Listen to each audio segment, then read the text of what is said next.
morning. Hello.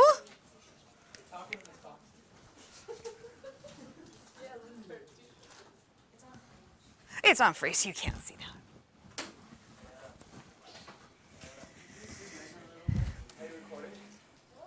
I am recording, and I am really zoomed. No, green light means I'm not muted. You can't see, but that's red. Red means I'm recording. This just means they can hear me.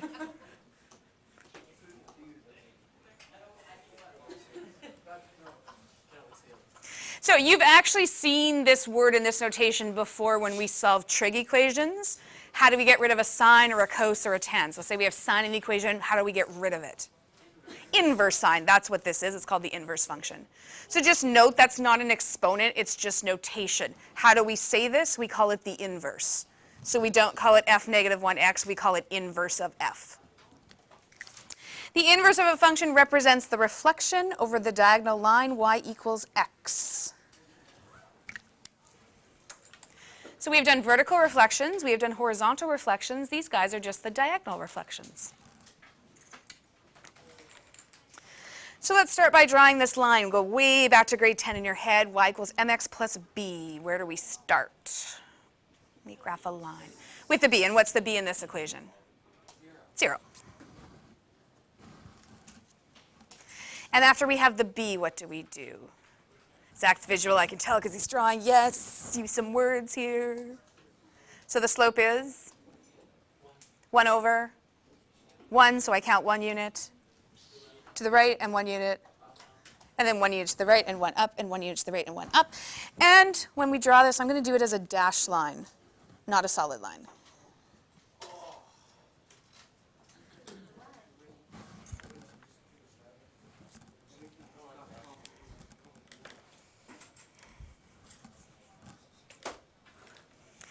And the reason I'm doing it as a dashed line is because it's just the reflection line. It's not actually part of our graph. And so anything that's dotted means it's imaginary or we're not really supposed to see it, just like when we did asymptotes last year in grade 11. So it's just a line we're going to use to reflect. It's not actually part of our graph. What we're going to reflect is our base parabola. Describe it to me if I've never seen it. Yes. So tell me some characteristics, use some vocabulary. The base parabola. Yes, so I'm going to draw you. Okay. Okay, so tell me more. I don't get it. Okay, what am I going to do with that? So I'm going to put a point at 1 and 3 and 5. Okay. Can anyone else add in some more vocabulary words or some more description or? Oh, vertex. Oh, okay. What's a vertex? Okay, and where's the vertex for this one? Why? Because why? Yes, and what's the equation of the base parabola? Y equals x squared. And if you put in 0 for x, y would be 0. Okay, so now I've got 0, 0. Now what? I did. I marked 1, 3, 5.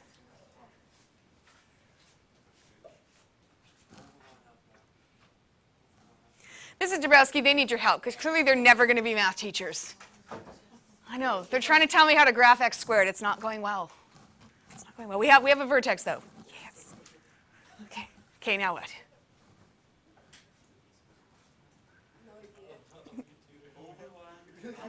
Over 1, up 1. Why? Why? Why? Why? I feel like rewinding, going back to grade 11 and teaching you guys this way. No, but I taught you why. Because these numbers are going up by the perfect squares. And so 1 squared is? And 2 squared is? 4. And 3 squared is? 9. And the negative side's going to be exactly the same. Yes, you were. You may have forgotten it. Did I teach you grade 11? No, I taught you grade 10. Oh, see, that's why. You know, explain it.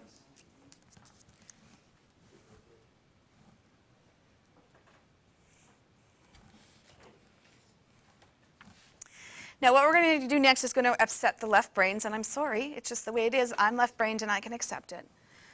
I want you to put the ruler on top of our imaginary reflection line, and I want you to hold it pretty tight because I don't want it to slide. I'm actually just going to tilt it a little bit. So I'm pressing down pretty hard because I don't want it to slide around.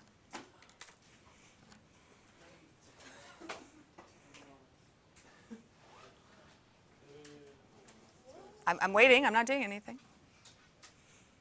And I'm going to grab the bottom corner of my paper, and that's right, I'm going to fold it right on that line. I'm sorry, left brains, it's what we're doing. We're folding it. Fold the paper.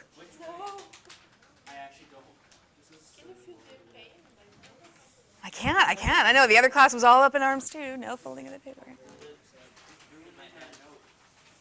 A fold does not ruin notes. And I want you just to peek and kind of see, well, if we fold this, where is this parabola going to go? So what is it going to look like? So right now it's in quadrant 1 and 2, and it's pointing up. And if we fold it onto that line, where is it going to go? Part of it's going to be in quadrant 4. I can't show you this because I obviously can't do it. So you're peeking, peek in between there. Instead of pointing up, it's going to point. What's this way called? To the right. That's a horizontal, or sorry, a diagonal reflection. It's going to end up going like this. 0, 0. 1 up over 1, or over 1 up 1. Then I'm going to go over 4 and up 2.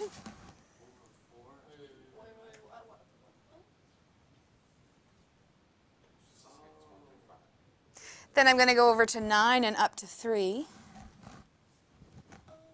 And does this part of the graph look familiar? What is this?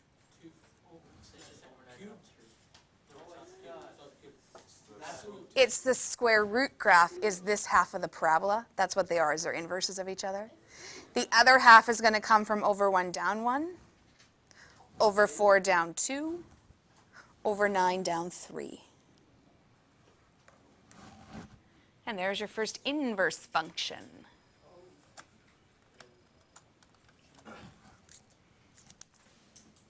And so visual people doing the folding of the page is actually a really good indication whether you have it right, because if you fold, you should see that the red graph goes right on top of the original graph. So it goes right on top when you look on it. I'm not kidding. Fold your exam paper. Fold it and check it. So remember last year I said to you, parabolas are either going to go up or down and that's it. And you were like, are they ever going to go to the side? And I was like, yes, but not till later. This is the later. So yes, parabolas can go left or right, but only when you're doing an inverse of them. So how did we sketch it? Well, how did I get the point 0, 0, 1, 1, 4, 2, 9, 3? Where did that come from? Yes, and what did I do with the coordinates to go over here? I switched the x and y. So we switch, I just spelt it wrong, switch the x and y coordinates. That's what an inverse function is.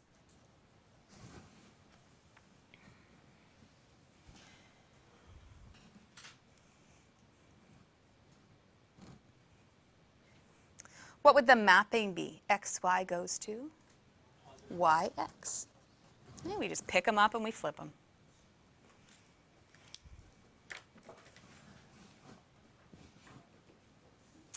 Okay, so sketch the inverse of the following functions. State domain and range. Who's going to remind me to do domain and range? Okay. This is just a parabola from last year. What are the 3 pieces of information we need to graph a parabola? Yes? The direction and the width. Okay, tell me the vertex of this guy.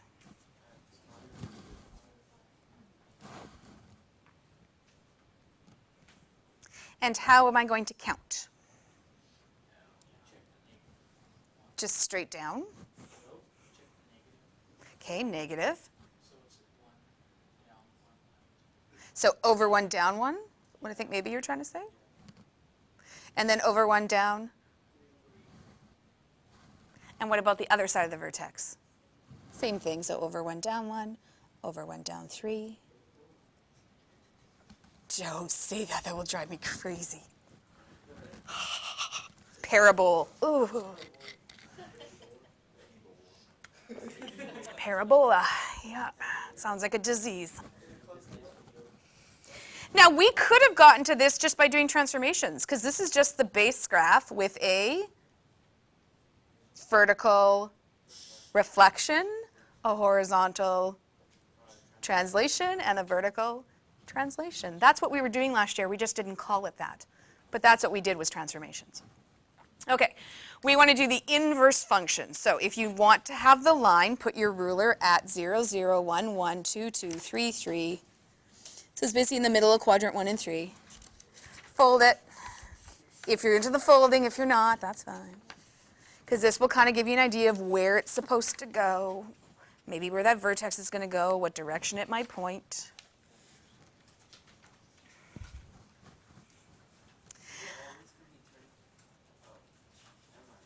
Okay, I'm going to do the points, this one for the point people. If you're not a point person, just give me a minute, then we'll come back to you. So let's just write down the original coordinates from left to right. So this one over here on the left, 0, 1, followed by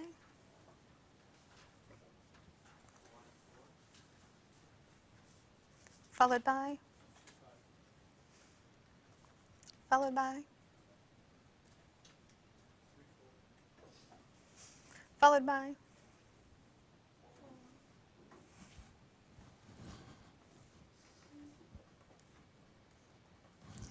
the mapping says we're just going to take them and physically switch their spots. So 0, 1 is going to go to 1, 4 is going to go to 2, 5 is going to go to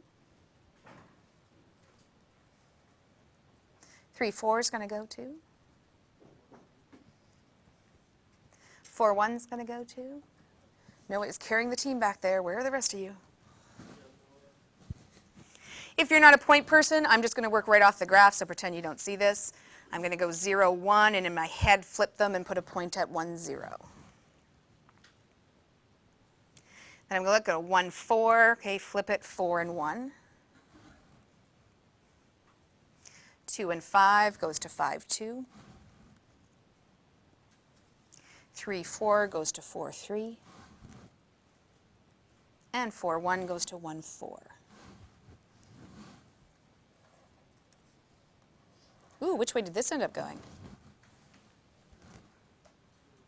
To the left. So notice up here when we had an up parabola, it went to the right. When we have a down parabola, it goes to the left. And again, you can check, so fold it.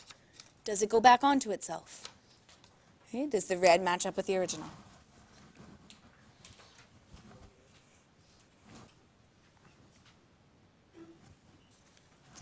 Domain and range. Turn and talk to someone. Write down the domain and range of the new graph.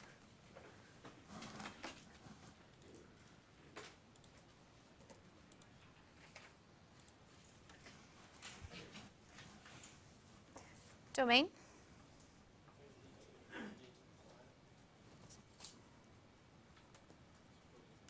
Oh, oh, oh, oh.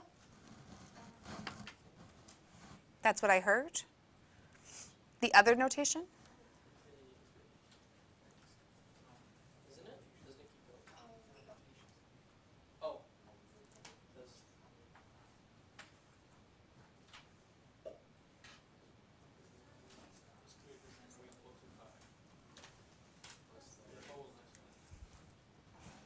The range?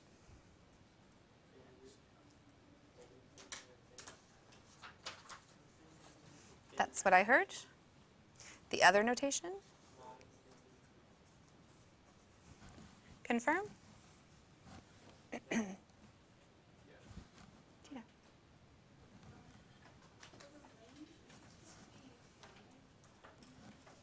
Okay, so are you looking at the blue one or are you looking at the red one? We're going back to the red. It's always the last one unless it specifies. So yes, it's the original that would be the range, but we're doing the new one. What do you notice about the domain and range of the blue graph and the domain and range of the red graph? Explain. It's just rotated kind of on it. Because it's the inverse. So the inverse, the domain and range switch. So you might want to jot that down. The domain of the original becomes the range of the inverse. The range of the original becomes the domain of the inverse.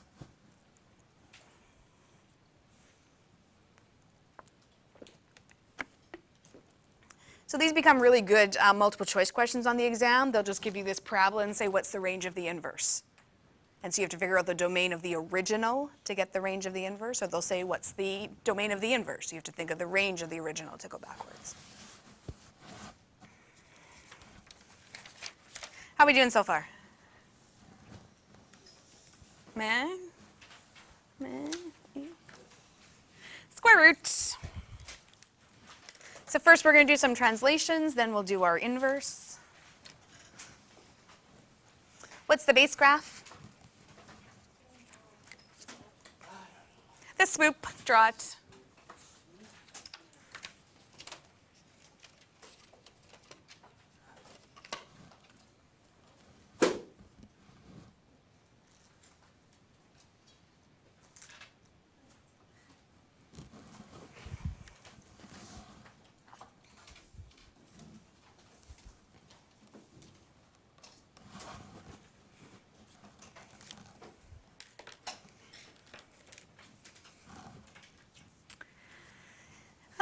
Then plus 3.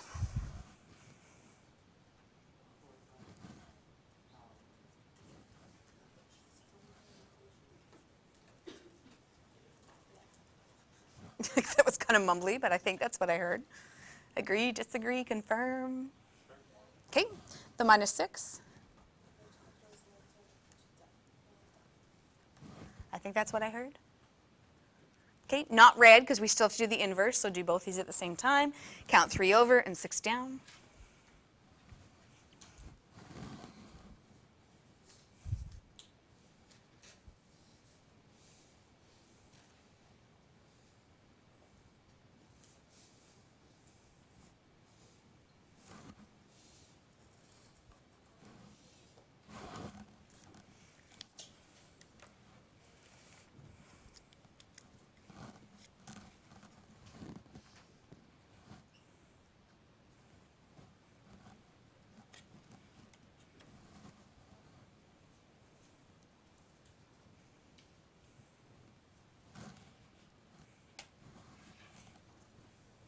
Okay, now we're going to do the inverse. For some people, it helps to draw that reflection line. So this time I'm going to do it because we didn't last time. So I'm going through 1, 1, 2, 2, all the way through those points. Some people just need to see it to understand how it's flipping. If you don't need it, then don't draw it. Just don't make it a straight solid line because then it looks like it's part of the graph, and dotted lines just mean that they're not really there. So if the folding thing works for you, put the ruler on the line, fold it. Okay, so right now our graph's in quadrant 3 and 4. If we fold, where is it going to go? It's got to be somewhere in 2 and 3. So it kind of gives an indication where it should be before we start. I'm not going to do the points. If you're a point person, go ahead, switch them. I'm just going to work right off the graph for the non-point people. So working left to right, the original coordinates right now are -3, -6. Flip them. -6, -3. The next point on the original is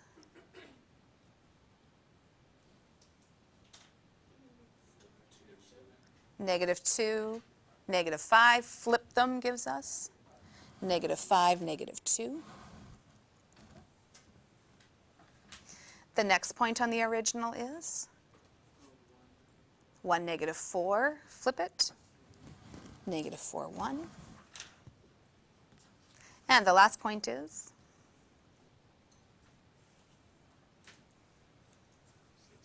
6, -3. Flip it. 6, -3. Flip it. -3, 6. Swoop.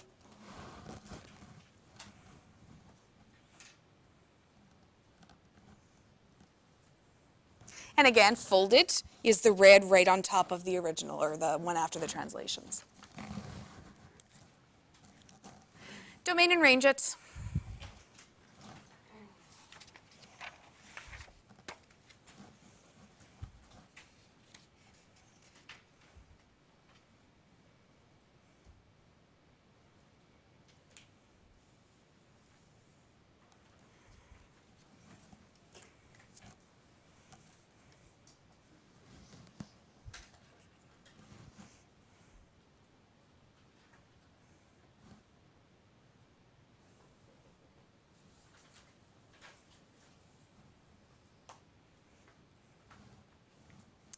Offer for the domain.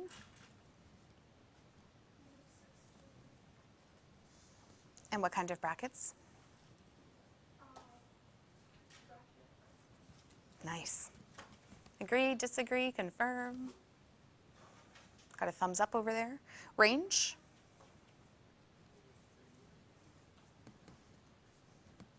Offer of -3 infinity. Thumbs up on that side.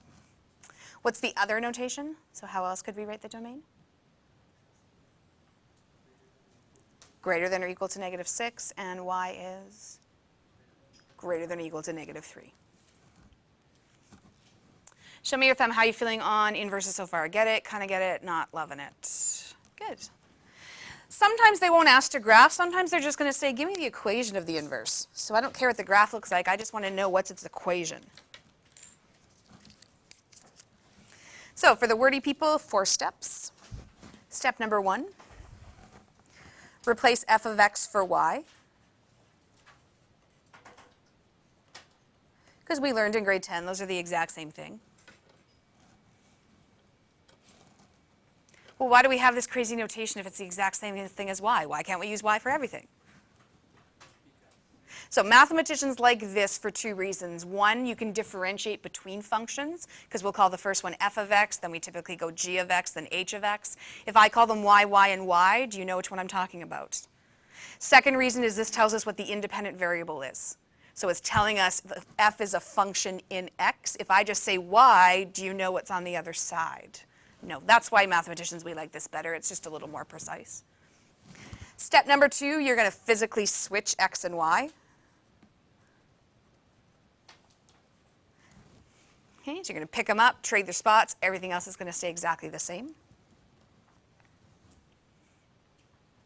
The third step will be isolating y. So isolate y, because once we move it, it probably won't be alone anymore.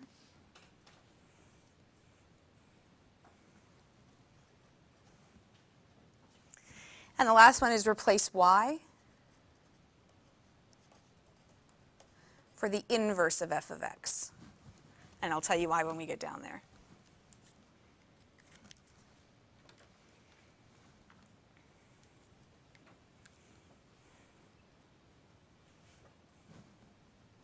Okay, so step number 1 is just taking this f of x out, putting y in.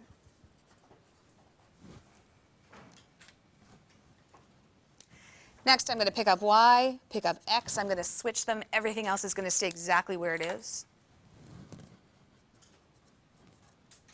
Okay, the 2 didn't move, the -1 didn't move. I just swapped x and y. Step 3 just means get this y by itself because it's no longer by itself. And y is very lonely. It doesn't like other people. It doesn't like to be with other things. It likes alone. How do I get rid of the -1? Add 1. How do I get rid of a coefficient of 2? When you're in grade 9, it took us 2 weeks to teach you this.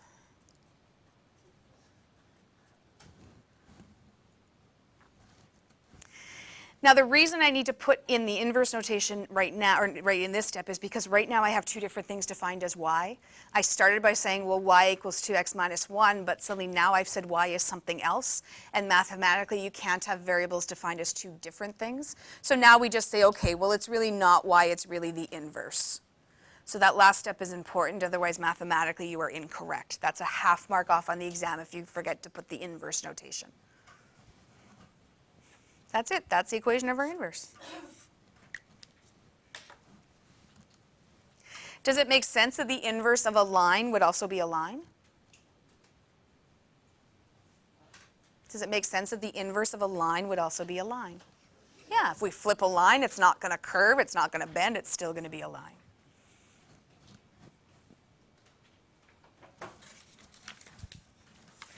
Here's another type of question the exam likes, is it'll give you two functions and say determine if they're inverses. So they're not telling you they are, they're saying you figure out are these inverses of each other. We're going to do it first algebraically, then we're going to do it graphically, because the exam could ask for either. What does algebraically mean? Excuse me, without graphs, it means do a bunch of algebra. Play around with this thing, decide what it's going to look like. Okay, I'm going to work at the one on the left. I don't know why, because I like it. So how can I figure out what the inverse of this one is? Yeah, do exactly what we just did. If I can find the inverse of this and prove it's exactly the same as this, then yes, they're inverses. If they don't turn out to be the same, they're not. Okay, so step 1, replace f of x for y. Done. Step 2, switch them. So x is going to come over, y is going to go over, everything else stays exactly the same.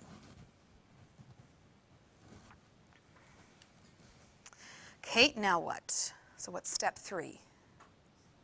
Isolate. So how do I get rid of the plus 1?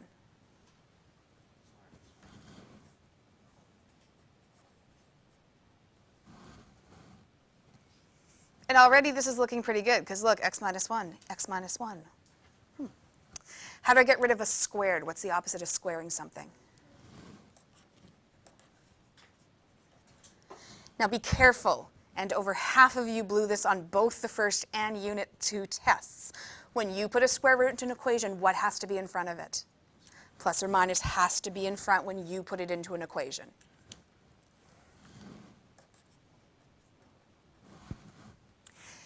How do I get rid of the subtract 2? So add 2. We typically add at the back, not at the front. And then I'm just going to say, well, that's the inverse, so put our notation in.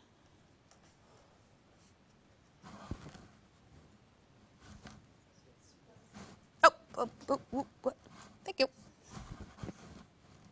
And now we just check, is it exactly the same as that?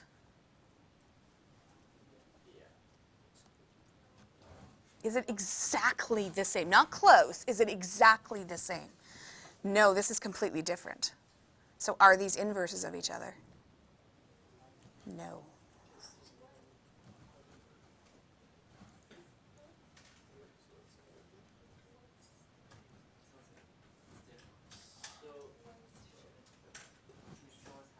I'm going to show you when we do it graphically.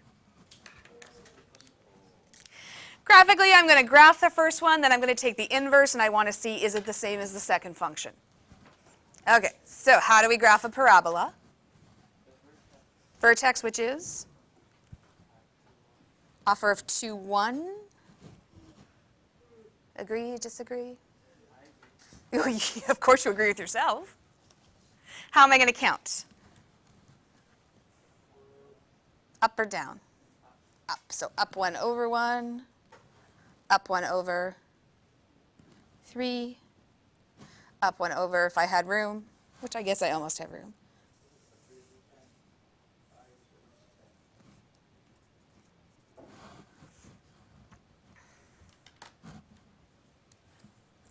But wait, there's crap here that nobody even mentioned or nobody talked about. What is that? Well, generally, if there's stuff following a function, it's probably really important, because they wouldn't put it just for no reason. What is this? It means that it's the What is this? It's a domain. It's telling us that there's an interval in this question, just like with trig functions, we had an interval that followed. This is telling us that x has to be less than 2. So can we have this whole parabola when we graph it? No. Do we have the left-hand side or the right-hand side? We have the left, because they've specified x has to be less than 2. So when we graph it, the right-hand side doesn't exist. So I'm going to erase it. If you did it in pen, you can just cross it out. And that's simply because of the domain restriction given in the question.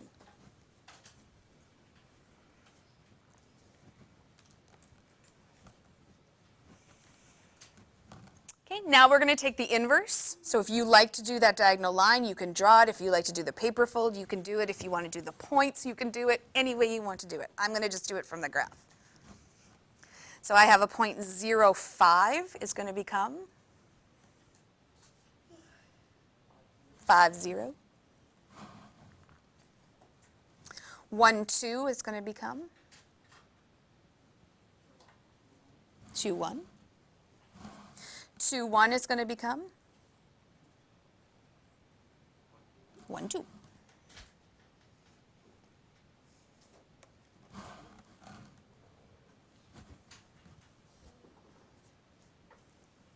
Waiting. Still waiting.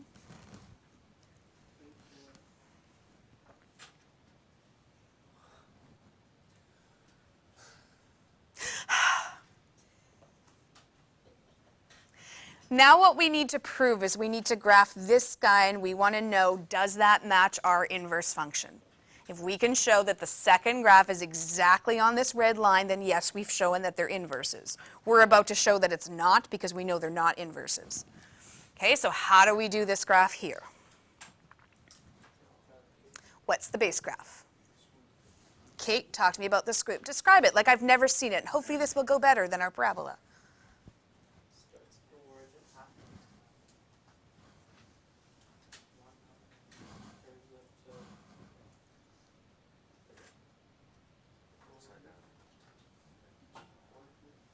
Upside down Nike spoop. Okay, am I done? I guess it's kind of got a hook on the end. No, no? Okay, I'm with you with the 1-1, then the directions got a little bit lax there. Why 4-2? What happened to 2 and 3? Well, why can't I use 2 or 3? It's not a nice whole number, so there are values, just we don't want to use them. What's the next one I want to use?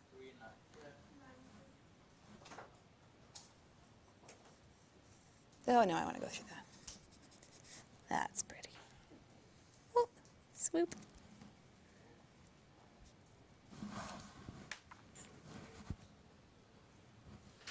Okay, what am I going to do with this -1 and this 2 stuff here?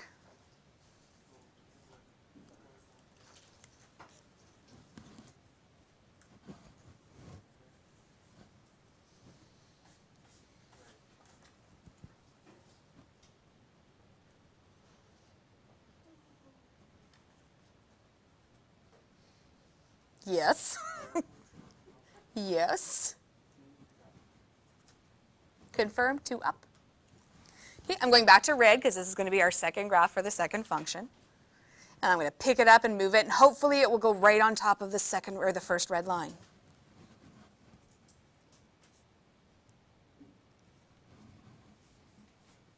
Oh, totally moved the wrong point.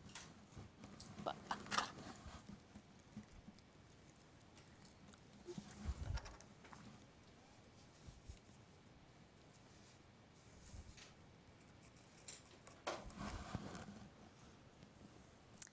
what happens? Are these inverses of each other? No. What would it look like if they were inverses of each other? It'd be exactly the same, so the 2 red lines would be on top of each other. There's how to prove algebraically or graphically if 2 functions are inverses. There's been a question like this on the last 2 exams. One asked algebraically, one asked graphically. That's it. Lots of time to work.